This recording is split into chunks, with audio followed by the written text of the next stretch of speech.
일어나셔서 온 마음을 다해 하나님을 예배합시다.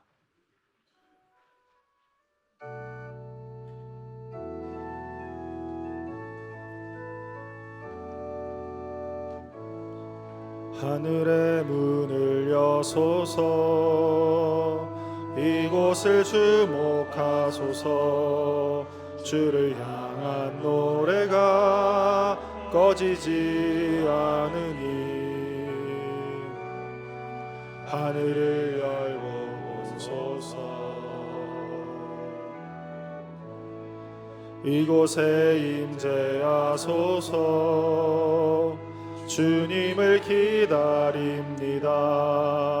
기도의 향기가 하늘에 닿으니 주여 임재하여 주소서.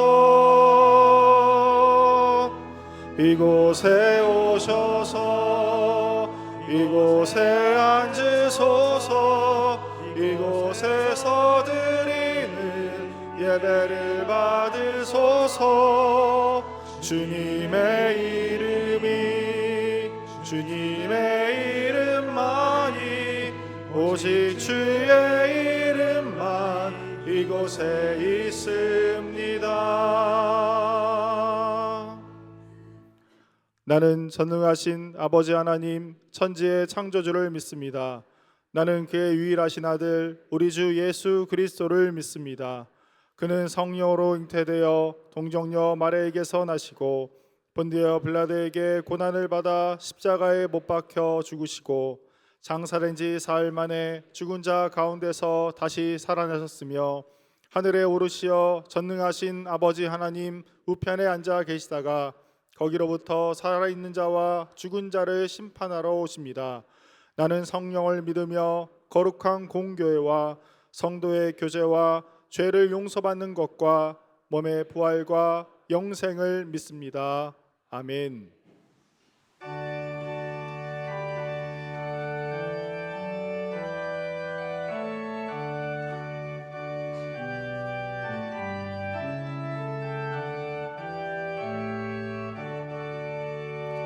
오 하나님 우리의 창조주시니 내 주님께 귀한 것 드립니다. 내 주께만 엎드려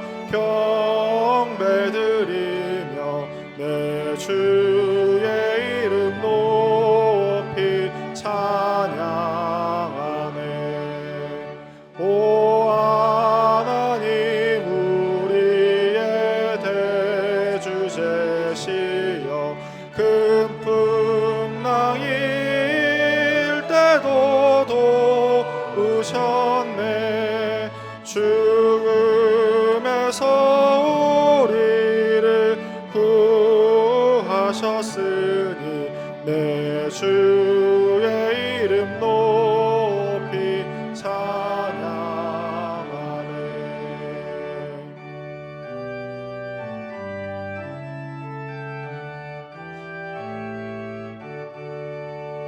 주 하나님 이름을 함께 높이며 대주제께 영광을 돌리오리. 그 능력이 우리를 지켜주시니 주 하나님을 높이 찬양하네.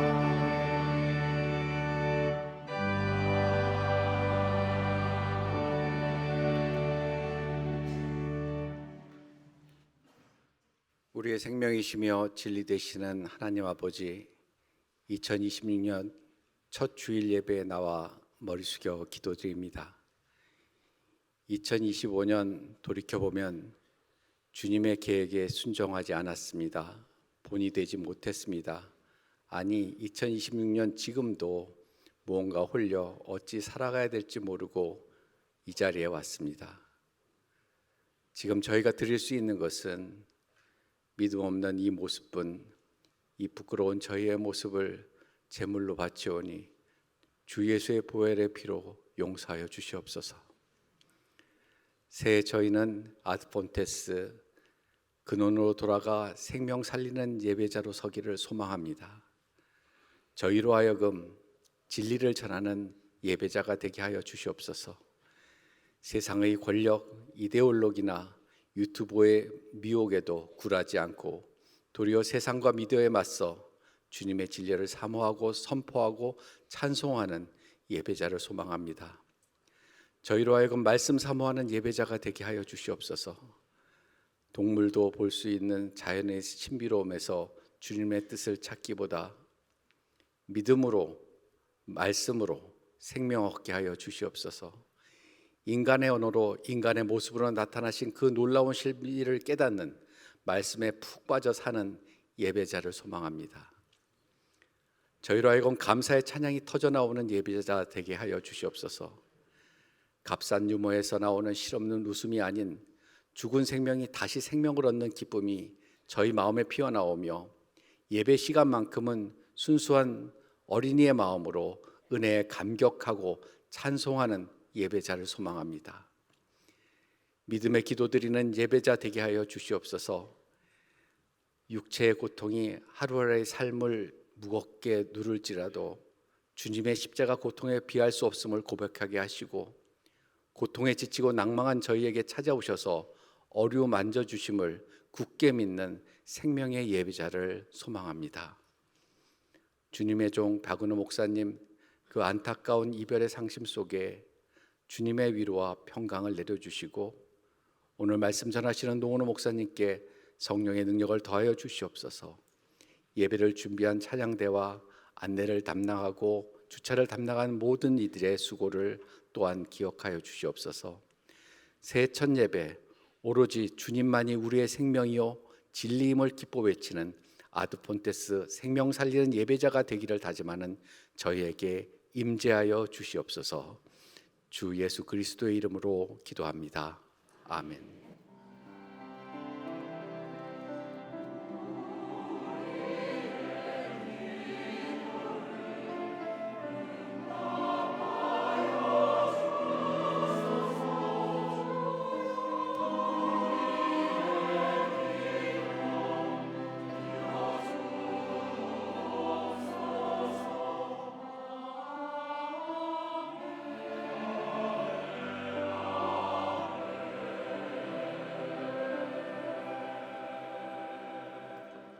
오늘 예배에 오신 모든 성도님들 진심으로 환영하고 축복합니다. 전후 좌우에 계신 분들과 이렇게 인사하겠습니다. 생명 살리는 예배자가 됩시다. 인사하겠습니다. 생명 살리는 예배자가 됩시다. 오늘 김양남 성도님 교회에 처음 오셨습니다. 잠시 자리에서 일어나 주시기 바라겠습니다. 우리 찬양하며 우리 환영하겠습니다.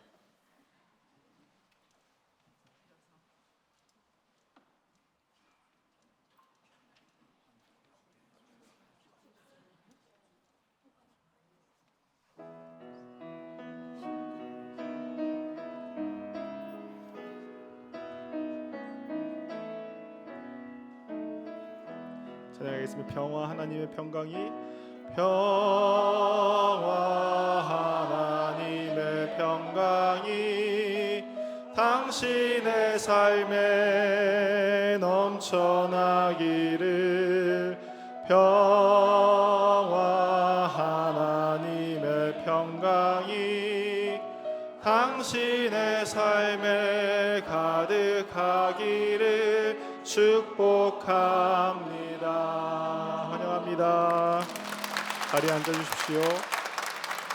교우 소식 알려드립니다. 가브리엘 피아노 반주자로 이소연 선생님 부임하셨습니다. 잠시 자리에 일어나 주시면 감사하겠습니다.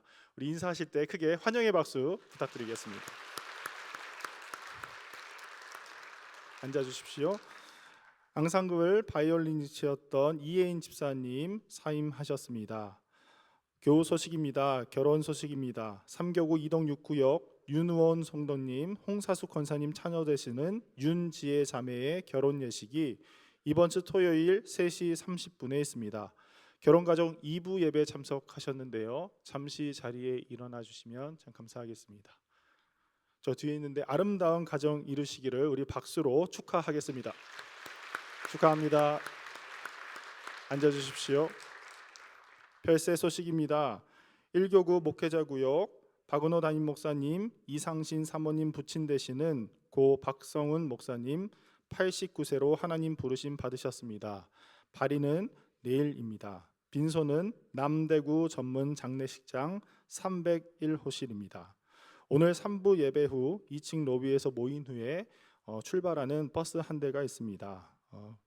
가실 분들은 미리 내려가 주셔서 준비해 주시면 참 감사하겠습니다. 슬픔 당한 유가족을 위해 기도해 주시기 바랍니다.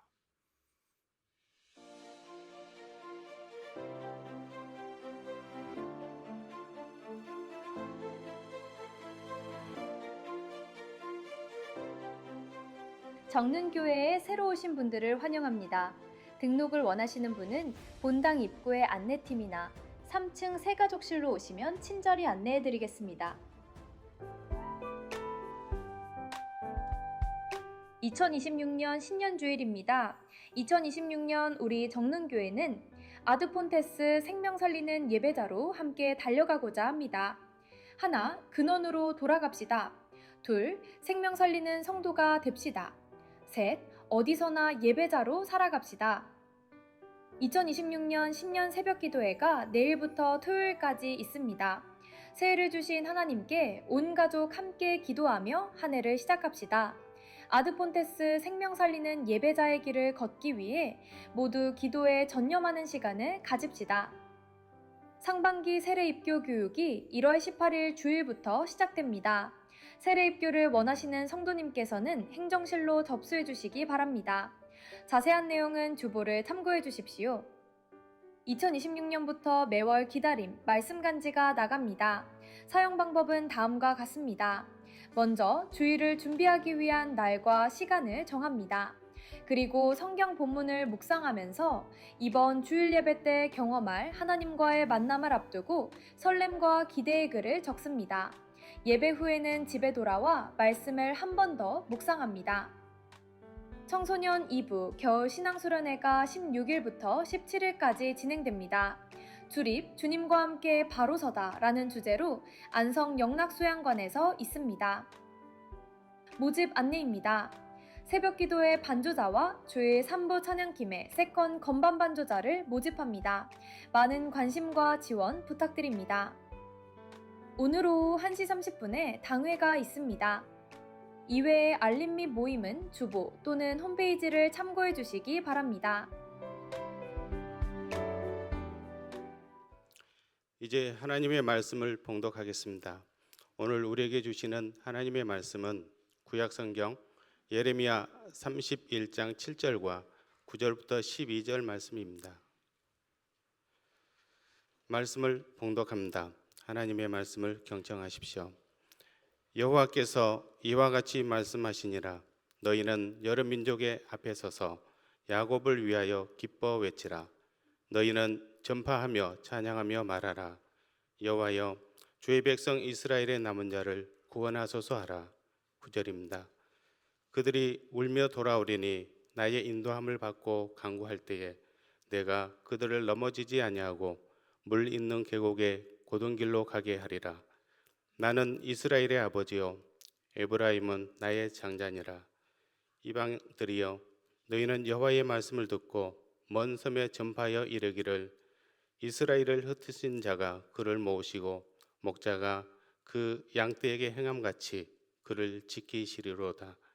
여호와께서 야곱을 구원하시되 그들보다 강한 자의 손에서 속량하셨으니 그들이 와서 시온의 높은 곳에서 찬송하며 여호와의 복 곧 곡식과 새 포도주와 기름과 어린 양의 떼와 소의 떼를 얻고 크게 기뻐하리라. 그 심령은 물된 동산 같겠고 다시는 근심이 없으리로다 할지어다. 아멘.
우리 교회는 2026년 아드폰테스 생명을 살리는 예배자라는 표어로 힘차게 한 해를 시작했습니다.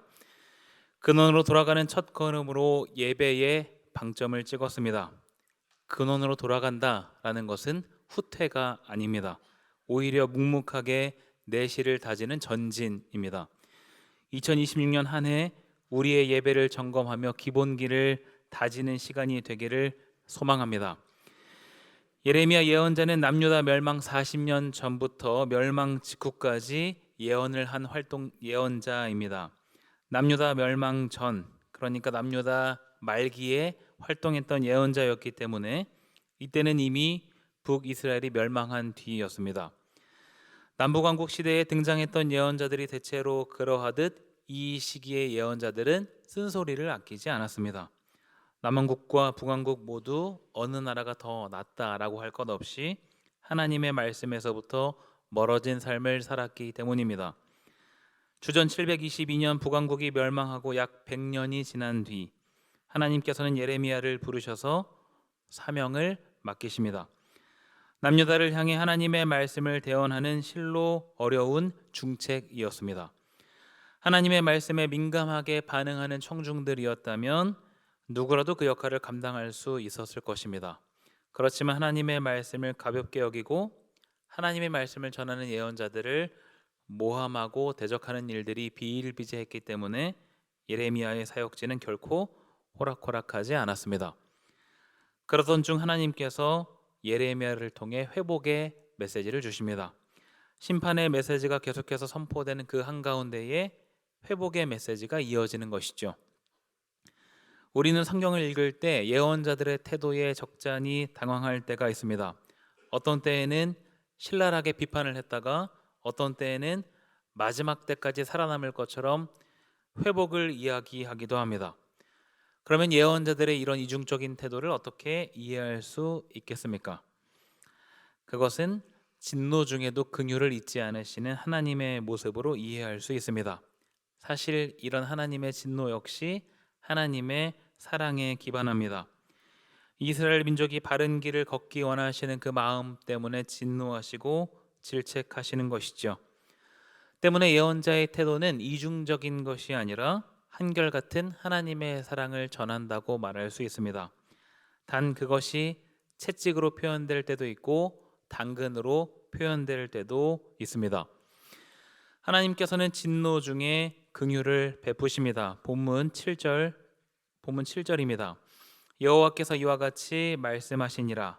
너희는 여러 민족의 앞에 서서 야곱을 위하여 기뻐 외치라. 너희는 전파하며 찬양하며 말하라. 여호와여 주의 백성 이스라엘의 남은 자를 구원하소서 하라. 7절의 말씀은 하나님께서 말씀하시는 것과 하나님의 말씀을 듣는 대상인 너희가 해야 될 일로 구분됩니다. 하나님께서 이렇게 말씀하시는 것이죠. 너희는 여러 민족의 앞에 서서 야곱을 위하여 기뻐 외치라. 여기서 야곱은 이스라엘 민족을 대표하는 표현입니다. 이스라엘 민족을 위해서 기뻐 외치라 라고 말씀하십니다. 그러면 이런 하나님의 말씀을 듣는 대상은 이스라엘 민족이라기보다는 이방 민족들을 가리킨다고 볼 수 있습니다. 이스라엘 주위에 있는 이방 민족들을 향해서 야곱을 위해 기뻐 외치라 라고 말씀하십니다. 지금 이스라엘의 상황이 어떻습니까? 이스라엘의 상황은 축하를 받을 만한 상황이 아닙니다. 북이스라엘은 이미 멸망했고 남유다도 휘청거리는 상황에서 하나님의 이런 말씀은 다소 이해하기가 어렵습니다. 그런데 하나님께서 그렇게 말씀하시는 이유가 본문 8절에 등장합니다. 보라, 나는 그들을 북쪽 땅에서 인도하며 땅 끝에서부터 모으리라. 8절 상반절에서 주의 깊게 봐야 할 부분은 그들이 누구인지에 대한 것과 북쪽 땅이 가리키는 곳은 어디인지에 대한 것입니다. 여기서 말하는 그들은 남유다 혹은 북이스라엘 중에 하나일 텐데 8절 바로 다음에 등장하는 9절에서 에브라임이라는 표현이 등장하는 것으로 봐서 8절의 그들은 남유다가 아닌 북이스라엘임을 알 수 있습니다. 에브라임은 에브라임 지파를 이야기하기도 하지만 북왕국을 대표하는 이름으로 사용되기도 합니다. 그들을 북이스라엘로 이해한다면 북쪽 땅이란 북이스라엘을 패망시킨 아수르로 볼 수 있는 것이죠. 결국 8절 말씀은 아수르에 사로잡혀간 북이스라엘을 다시 불러들일 것이라는 말씀입니다. 이어지는 9절 새 번역 성경으로 함께 읽어보겠습니다. 같이 읽습니다. 그들이 눈물을 흘리면서 돌아올 것이며 그들이 간구할 때에 내가 그들을 인도하겠다. 그들이 넘어지지 않게 평탄한 길로 인도하여 물이 많은 시냇가로 가게 하겠다. 나는 이스라엘의 아버지이고 에브라임은 나의 맏아들이기 때문이다. 아멘. 북이스라엘 민족이 눈물을 흘리며 돌아올 것이다 라고 말씀하십니다. 그리고 그들이 간구할 때에 하나님께서 친히 그들을 인도하시겠다고 말씀하십니다. 북이스라엘 민족이 눈물을 흘리며 돌아오는 것은 북이스라엘의 남은 자에게 전적인 구원을 베푸시는 하나님의 은혜에 대한 감사와 기쁨의 눈물로 이해할 수 있습니다. 이렇게 본문 7절에서 9절까지는 북이스라엘의 회복에 대해서 말씀하시는 단락입니다. 그런데 여기서 조금 의아한 부분이 있죠.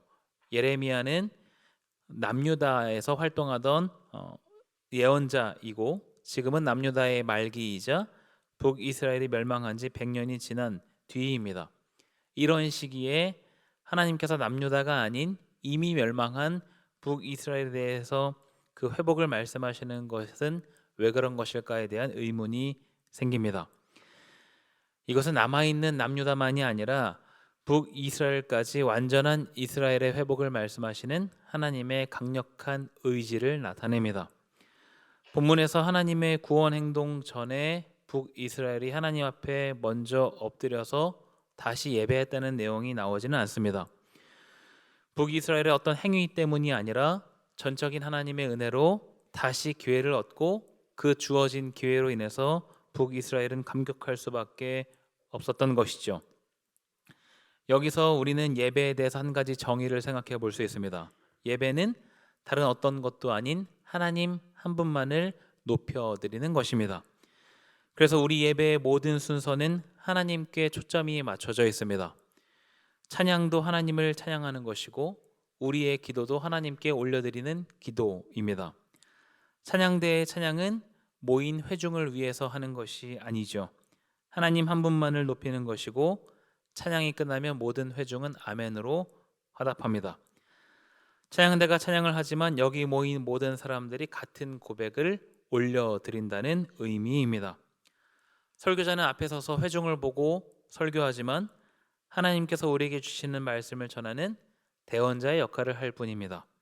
설교자, 기도자, 찬양대, 예배 인도자 모든 회중들은 한 방향으로 하나님을 향해 나아가는 것이죠. 우리는 함께 모여 하나님을 예배합니다. 그리고 말씀을 통해 하나님께서 우리를 위해 일하신 구원 행동을 다시 한번 되새깁니다. 전능하신 하나님께서 우리 사람들을 위해 일하신다는 사실에 대해서 감격하지 않을 수 없습니다. 단지 우리는 그 사실을 매 순간 기억하지 못할 뿐이죠. 그래서 예배를 통해 다시 한번 하나님의 일하심을 기억하며 기쁨과 감사로 반응합니다. 그것이 우리의 예배입니다. 이어지는 10절에서 14절의 단락은 하나님의 구원 행동을 더욱 확장합니다. 10절 상반절은 이렇게 시작합니다. 이방들이여 너희는 여호와의 말씀을 듣고 먼 섬에 전파하여 이르기를. 예언자는 이스라엘 민족이 아닌 열방을 향해 선포하고 있습니다. 10절 상반절에 이방들이여와 같이 기록된 먼 섬이라는 것도 멀리 있는 곳들을 이야기합니다. 예레미야는 이방 나라를 향해서 하나님의 구원 행동을 전파하라 라고 외치고 있는 셈이죠. 그리고 내용이 이어집니다.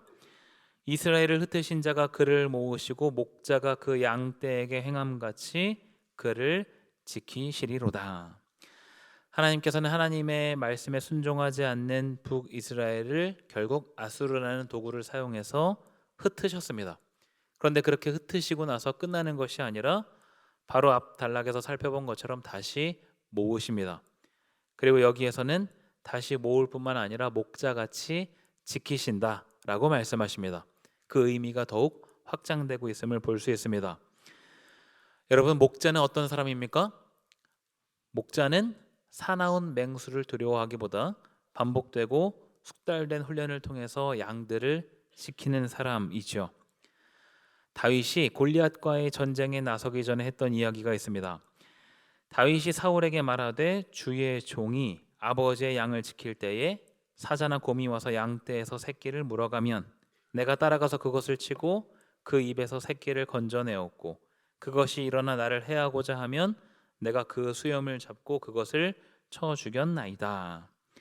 다윗은 자신이 목자의 경험을 이야기하면서 사울 앞에서 이야기하고 있습니다. 자신이 양떼를 칠 때 사자나 곰이 와서 양을 물어가면 따라가서 물리치고 건져냈다라는 이야기입니다. 지금 이스라엘에는 사자가 살지 않지만 다윗 시대를 포함한 성경 시대에는 이스라엘의 사자들이 번성하였습니다. 야생동물 중에 가장 위험한 동물들이 와서 양을 물어갔을 때에도 자신이 나서서 물리쳤다라는 이야기입니다. 어떻게 그럴 수 있었습니까? 반복적이고 숙달된 훈련이 있었기 때문에 가능했습니다. 목자란 이런 사람입니다. 헌신적으로 자신의 양들을 보호하고 지키는 사람인 것이죠. 반유목민인 이스라엘 민족에게 목자의 이미지는 굉장히 친숙한 이미지입니다. 그런 이미지를 사용해서 하나님께서는 내가 목자와 같이 지키겠다라고 말씀하십니다. 그런 이스라엘이 누리는 구체적인 복이 12절에 기록되어 있습니다. 그 심령은 물된 동산 같겠고 다시는 근심이 없으리로다 할지어다. 그 심령은 물된 동산 같겠고 다시는 근심이 없으리로다. 하나님께서 건져내신 이스라엘을 물된 동산 같다라고 표현합니다. 여기서 물된 동산 같다는 것, 삶의 원동력을 하나님께로부터 공급받고 있다는 것을 이야기합니다. 시편 1편은 복 있는 사람이 어떤 사람인지를 묘사합니다. 시편 1편 3절입니다. 그는 시냇가에 심은 나무가 철을 따라 열매를 맺으며 그 잎사귀가 마르지 아니함 같으니. 복 있는 사람이란 시냇가에 심겨진 나무와 같다라고 이야기합니다. 시냇가에 심겨진 나무는 공급에 대해서 걱정할 일이 없습니다. 이것은 하나의 비유인데요. 여기서 말하는 시냇가는 하나님의 말씀을 이야기합니다. 하나님의 말씀으로부터 계속해서 공급을 받는다면 잎사귀가 마르지 않는 것처럼 늘 풍성한 삶을 영위할 수 있다라는 이야기입니다. 그래서 시편 1편 3절 하반절은 그가 하는 모든 일이 다 형통하리로다라고 이야기합니다. 이것과 같이 이스라엘이 누리는 복은 하나님만으로 인한 풍성함입니다. 본문의 두 번째 단락에서 예배의 또 다른 정의를 확인할 수 있습니다. 예배는 말씀을 통해 하나님께서 허락하시는 회복을 경험하는 자리입니다. 하나님의 회복은 상황의 변화나 상황의 회복이 아닙니다. 하나님의 회복은 하나님과의 관계 회복입니다. 이것이 하나님께서 말씀하시는 근원으로의 돌아감입니다. 다른 말로 하나님의 아드폰테스라고 말할 수 있는 것이죠. 예레미야 31장은 하나님의 회복을 이야기하지만 이것은 눈에 보이는 현실이 아닙니다. 북이스라엘은 한참 전에 아수르에 의해서 산산조각이 났고 남유다는 하나님의 말씀이 아닌 우상 숭배에 앞장서고 있습니다. 눈에 보이는 현실은 시궁창입니다. 그런데 그런 시궁창에서 예언자 예레미야는 하나님의 회복을 이야기합니다. 우리의 예배의 자리는 어떻습니까? 여러분은 어떤 상황에서 어떤 마음가짐으로 이 자리에 나와서 하나님을 예배하고 계십니까? 예배할 만한 상황이라는 것은 사실 존재하지 않습니다. 오히려 예배하지 못할 것 같은 상황에 우리는 항상 직면합니다. 그런데 내가 어떤 상황이든 어떤 처지이든 관계없이 의지를 들여 예배의 자리에 나와서 하나님께 시선을 고정할 때 우리는 하나님께서 주시는 회복으로 충만해집니다. 내가 처한 상황과 환경의 변화를 말하는 것이 아니라 하나님과의 관계 회복을 이야기하는 것이죠. 그러면 본문에서 이야기하는 그 회복의 대상은 누구인가? 본문 8절에 기록하고 있습니다. 같이 한번 읽어보겠습니다. 보라, 나는 그들을 북쪽 땅에서 인도하며 땅 끝에서부터 모으리라. 그들 중에는 맹인과 다리 저는 사람과 잉태한 여인과 해산하는 여인이 함께 있으며 큰 무리를 이루어 이곳으로 돌아오리라. 아멘. 하나님께서는 북이스라엘을 돌아오게 하실 것이라고 말씀하시면서 특별히 대상을 말씀하십니다. 맹인, 다리 저는 사람, 잉태한 여인, 해산하는 여인입니다. 이들은 한마디로 약자라고 할 수 있습니다. 어떤 의미에서 약자입니까? 아수르라는 나라에서부터 예루살렘으로까지 먼 길을 다시 돌아오기 어렵고 힘든 사람들을 이야기합니다. 성경은 약자들에 대해서 굉장히 많이 조명하고 있습니다. 그 이유는 하나님의 관심사가 어디에 있는가를 보여주기 위함입니다. 약자들에게만 하나님께서 관심을 가지신다라는 것이 아니라 아무도 관심을 갖지 않는 약자들에게까지 하나님의 관심이 미치지 못하는 영역은 없다라는 것을 말합니다. 곧 하나님의 회복은 대상을 가리지 않는 모든 사람의 회복입니다. 그런데 특히 이 부류 약자들을 내세우시면서 하나님의 회복 공동체의 중심이 바로 약자들임을 말씀하시는 것이죠. 자기 힘을 믿고 으스대는 사람들은 하나님의 회복을 경험할 수 없습니다. 내가 중심이라고 생각하는 사람들은 오히려 변두리로 밀려날 것입니다. 반면 아무도 관심을 갖지 않고 소외된 사람들이 오히려 회복 공동체의 중심으로 서게 될 것입니다. 사도 바울은 자신이 앓고 있는 불치병을 낫게 해달라고 간구했을 때 이런 응답을 받았습니다. 내 은혜가 내게 족하도다. 바울이 앓고 있는 불치병이 어떤 병인지는 알려진 것이 없으나 단순하게 바울이 몸의 불편함으로 하나님께 낫기를 간구했다라는 맥락이 아닙니다.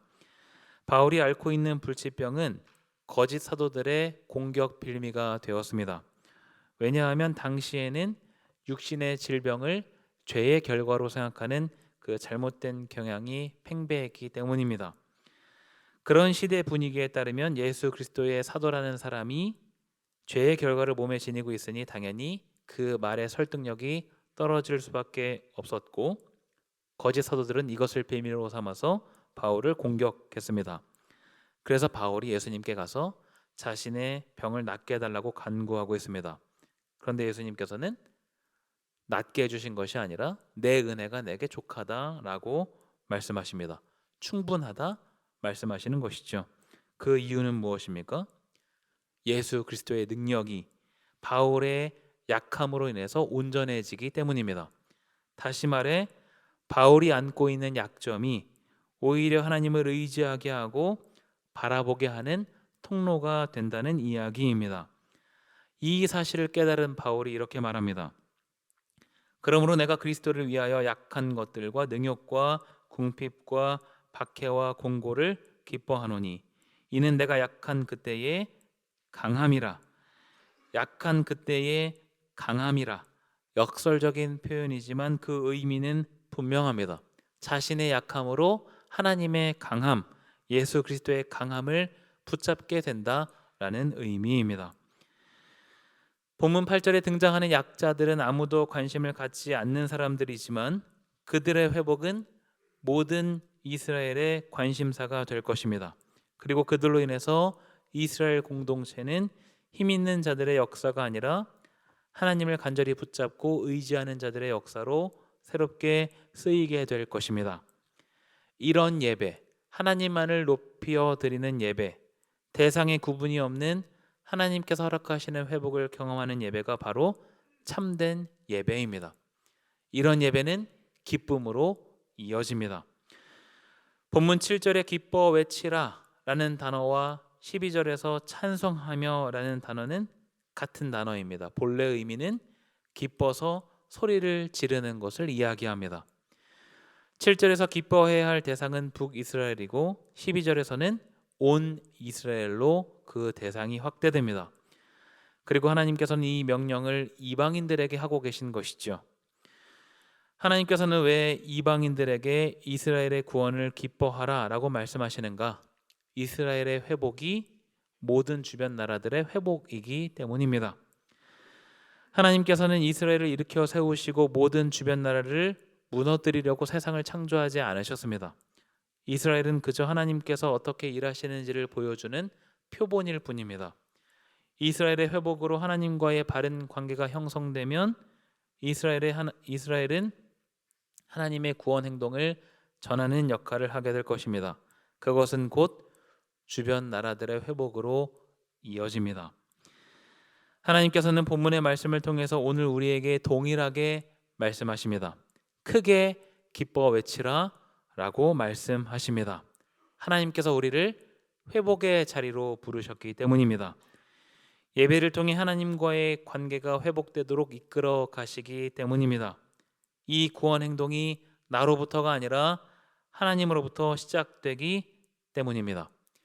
2026년 우리에게 주어진 예배의 자리가 이런 참된 예배의 자리가 되기를 소망합니다. 우리에게 허락하신 구원으로 인해서 하나님과의 관계의 회복으로 인해서 기쁨이 터져나오는 매 순간이 되기를 간절히 소망합니다. 이런 우리의 간절함을 담아 내는 주의 영광을 보내 함께 찬양하도록 하겠습니다.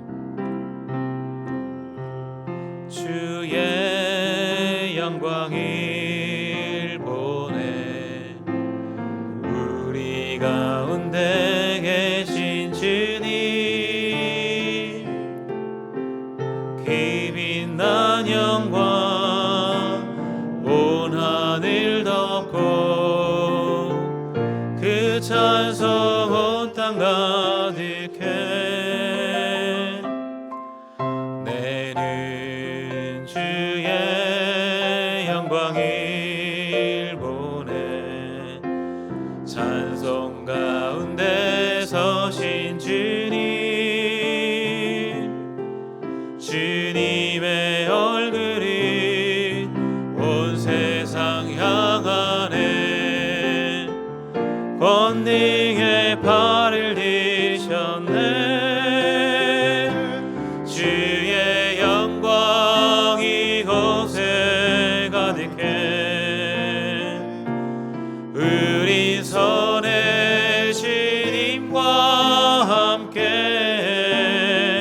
찬양하며 우리는 전진하리 모든 열방 주 볼 때까지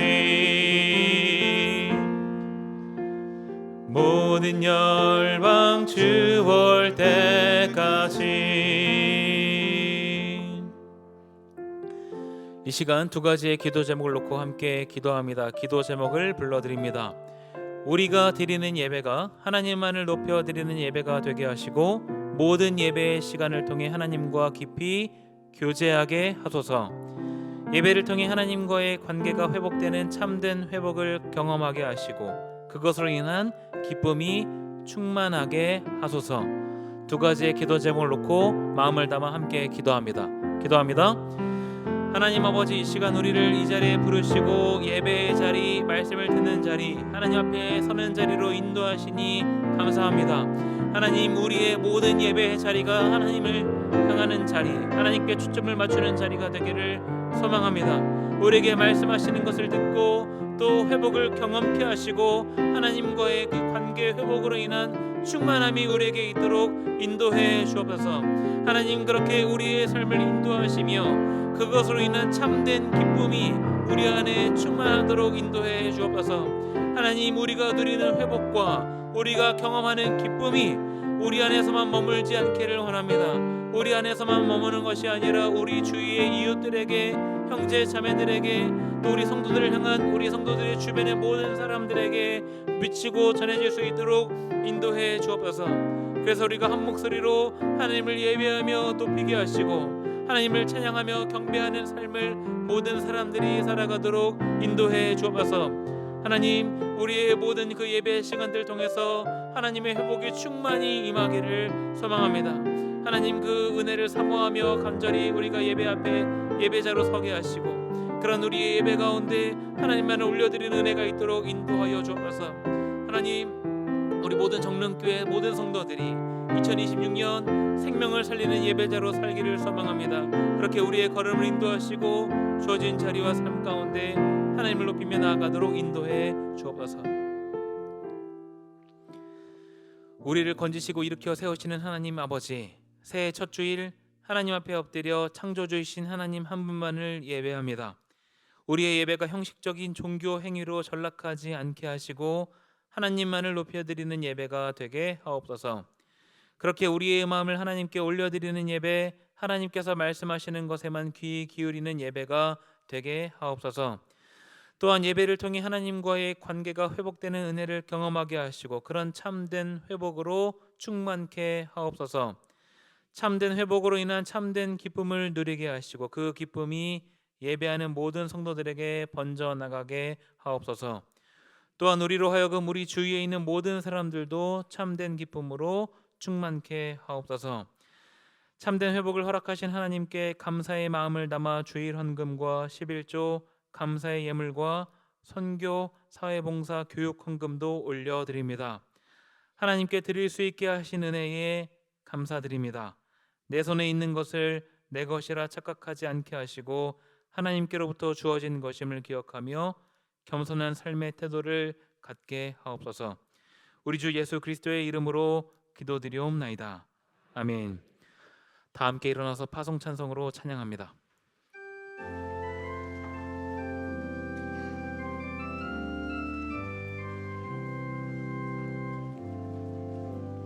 나를 보내사 서게 하신 곳, 가장 귀한 곳이 바로 이곳이라. 내게 주신 곳 광야와 같아도 믿음과 소망 가지고 최선을 다하리. 나의 작은 삶 주께 드릴 때 나의 삶을 통해 주 영광 받으리. 내게 맡기신 가장 귀한 이곳 감사와 순종으로 오늘을 살리라. 나의 일상을 통해 하나님께 영광을, 나의 일상을 통해 생명의 복음을, 내게 맡기신 이곳 나를 부르신 곳에 하나님의 나라가 이루어지길 원합니다.